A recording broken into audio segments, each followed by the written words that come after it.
Dear JEE aspirants and parents, welcome back to my channel. JEE main తొలి విడత ఫలితాలు అయితే వీళ్ళు పెద్ద షాక్ ఇచ్చారనే చెప్పుకోవచ్చు. మరి ఎందుకు రిజల్ట్స్ ఎందుకు దీనికి పోస్ట్ పోన్ చేశారో చూద్దాం. రిజల్ట్స్ పోస్ట్ పోన్ వై ఎందుకంటే మరి ఒకసారి చూద్దాం ఏమైనా మరి దీనిలో అప్డేట్ ఇచ్చారో లేదో అనేది చూద్దాం. వీళ్ళు ఎన్టీఏ వాళ్ళు పెద్ద షాక్ ఇచ్చారనే చెప్పొచ్చు. ఆల్మోస్ట్ ఆల్ 12వ తారీఖు కదా మనకి, మన 12వ తారీఖు అంటే ఆల్మోస్ట్ ఆల్ మరి 12 అని ఇచ్చారు. ఇది కూడా తొలి విడత 16 లోపు అని మళ్ళీ కథనం ఇవ్వడం జరిగింది. జేఈ మెయిన్ తొలి విడత పేపర్ 1 ఫలితాలు ఈ 16 లోపు వెళ్లాల్సిన జాతీయ ఎన్టీఏ ప్రకటించి దేశంలోని ప్రతిష్టాత్మక విద్యాసంస్థలు ఎన్ఐటీలు ట్రిపుల్ ఐటీలు వచ్చే విద్యా సంవత్సరం 26-27లో బీటెక్ ప్రవేశం కోసం 21 నుంచి 28 వరకు జేఈ మెయిన్ తొలి విడత పరీక్షలు ఆన్లైన్లో అయితే పెడతారు. దేశవ్యాప్తంగా పేపర్ 1 బీఈ బీటెక్ దాదాపు 13.50 లక్షల మంది దరఖాస్తు చేసుకున్నారు. దాదాపు 96% అటెండెన్స్ అయిందమ్మా. పరీక్షల స్కోర్ని ఈ నెల 12వ తేదీ వెల్లడించి గతంలోనే వీళ్ళు అఫీషియల్గా అనౌన్స్ చేశారు. మరి ఈ క్రమంలోనే 1,00,000 మంది విద్యార్థులు ఫలితాల కోసం ఎదురు చూస్తున్నారు. ఈ సమయంలో 16వ తేదీలోపు వెల్లడిస్తామని 11వ తేదీ అర్ధరాత్రి వెబ్సైట్లో ఎక్స్ ఖాతాలో వీళ్ళు మరి సావు కపురు చల్లగా స్టూడెంట్స్కి అయితే పెద్ద షాక్ ఇచ్చారని చెప్పుకోవచ్చు. మరి ఎందుకనేది రిజల్ట్స్ మరి దీనికి ఏమైనా కథనం ఉందా మరి లేదని ఒకసారి చెక్ చేద్దాం. సో వీళ్ళు అదర్ అకౌంట్స్లో కూడా మరి రిజల్ట్స్ ఒరిజినల్ డేటు 12 నుంచి 16కి పోస్ట్ పోన్ అయింది. మరి దీనికి సంబంధించిన స్కోర్ నార్మలైజేషన్ మెయిన్గా రీజన్స్ మరి ఏంటంటే NTA not explicitly started single reason. Reason అయితే చెప్పలేదంట అసలు ఇంతవరకు కూడా. సింగిల్ రీజన్ మనం ఏదైనా ఇప్పుడు నీకు ఒక రీజను నాకు ఒక రీజను 4 రకాలుగా అనుకుంటున్నారు. రిపోర్ట్స్ అండ్ ఎక్స్పర్ట్ మరి రిపోర్ట్స్ ఏం చెప్తున్నారు, ఎక్స్పర్ట్ ఏం చెప్తున్నారంటే ఎనలైజ్ పాయింట్ సెవరల్ ఫ్యాక్టర్స్. అంటే మనం అనుకోవటం ఇది, వాళ్ళైతే అఫీషియల్గా ఏది చెప్పలేదు. ఒకటి ఏంటంటే మెయిన్ ఆన్సర్కి challenge. NTA currently finalising the final answer కీలో నాకు తెలిసి ఇదే 90% అయ్యి రీజన్ అయ్యి ఉంటుంది.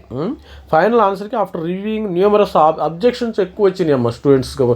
మరి ఆల్రెడీ 17 ఎర్రర్స్ వచ్చినాయి స్టూడెంట్స్.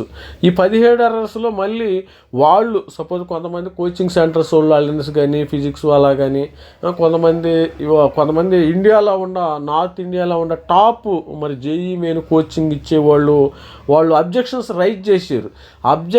రైజ్ చేసినప్పుడు అవి కరెక్టా కాదా లేదనేది వాళ్ళు తెలుసుకోవాలమ్మా. అందుకని మరి లేట్ అయిందని నేను అనుకున్నాను, నా ఊహాగానం అయితే. ఇది రిపోర్ట్స్ ఇది మెయిన్ అవ్వచ్చు. ఈ ఛాలెంజ్ సపోజు ఒక క్వశ్చన్లో ఏ కాదు బి అని నేను రైట్ చేశాను అనుకోండి, నా ప్రూఫ్ నేను పీడిఎఫ్ ఫైల్తో ఛాలెంజ్ చేసి ఆ ఛాలెంజ్ చేయటానికి మెయిన్ రీజన్ అంటే ఆ ఛాలెంజ్ని నేను ప్రూవ్ చేశా. మరి మనకు తప్పని వాళ్ళు ప్రూవ్ చేయాలి కదా, దానికి లేట్ అవుతుందో ఏమని మరి అనిపిస్తుంది. నేనైతే ఒకటి రైట్ అని మీ ఎన్టీఏ వాడితో రాంగు, ఎన్టీఏ ప్రొవిజనల్కి రాంగు, నాదే రైట్ అని నేను ఛాలెంజ్ రైట్ చేశా. అప్పుడు ఎన్టీఏ వాళ్ళు ప్రూవ్ చేయాలి. వాళ్ళు బ్లైండ్గా మీరు తప్పు అంటానికి లేదు ఇక్కడ క్వశ్చన్. ఎన్టీఏ వాళ్ళు కూడా దే హ్యావ్ టు ప్రూవ్ అనమాట. వాళ్ళకు ఆ సొల్యూషన్తో రావాలి. అందుకని లేట్ అవ్వచ్చు అనే ఒక మరి కథనం అయితే జరుగుతుంది ఇక్కడ.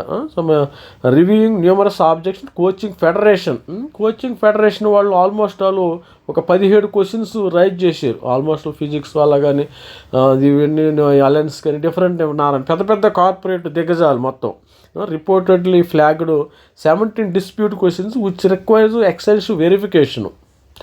ఆ రిక్వెస్ట్ని వెరిఫై చేయాలి కదా. సపోజ్ నేను క్వశ్చన్ రైజ్ చేశాను, నాదే కరెక్ట్ అని వాళ్ళు యాక్సెప్ట్ చేయటానికి లేదు. వాళ్ళు మళ్ళీ ఇంటర్నల్గా వాళ్ళ యొక్క ఎన్టీఏ వాళ్ళ యొక్క ప్రొఫెసర్స్ వాళ్ళ ఎక్స్పర్ట్స్తో వాళ్ళు టెక్నిక్ ప్రాసెసింగ్ చేయాలి. ఇది ఒక రీజన్. మెయిన్ రీజన్ అయితే 90% ఇది కావచ్చు. మరి తర్వాత ఇది ఇంకో రీజన్ అంటే technical processing source as software issue, technical glitches in software, maths, volume of scores. ఎందుకంటే ఇది రీజన్ కావచ్చు. ఎందుకంటే ప్రతి సంవత్సరం కూడా 13-14 లక్షల మంది రాస్తారు. Volume of scores over 12 lakh students. అది ఓకే, ఇది పెద్ద రీజన్ కాదు. టెక్నికల్ గ్లిచెస్ ఉంటే ఉండొచ్చు. కానీ తర్వాత score normalization due to the multi session format conducted from 21st to 29th. NTA must capable complex normal process to ensure raw marks accurately convert into percentile across different shift cities. Dropped questions మళ్ళీ dropped questions అన్న అదే వస్తుంది అసలు. మరి final answer కీలోనే ఉండాలి కదా కరెక్ట్గా. Dropped questions at least 2 questions already dropped, అంటే 2 క్వశ్చన్లు 23rd shift 1, 22nd shift 1 drop అయిపోయినాయి అఫీషియల్గా, డ్రాప్ అయిపోయినాయి. తర్వాత from initial evaluation which impact the final scoring for logic. ఇవి పెద్ద రీజన్స్ ఏం కాదు. Once release you can download. ఇక్కడ స్టోరీ అయితే ఈ ఆన్సర్కి ఛాలెంజే పెద్ద గగనం వీళ్ళకి. ఈ 90% నేను అనుకోవటం ఇదేనమ్మా రీజను.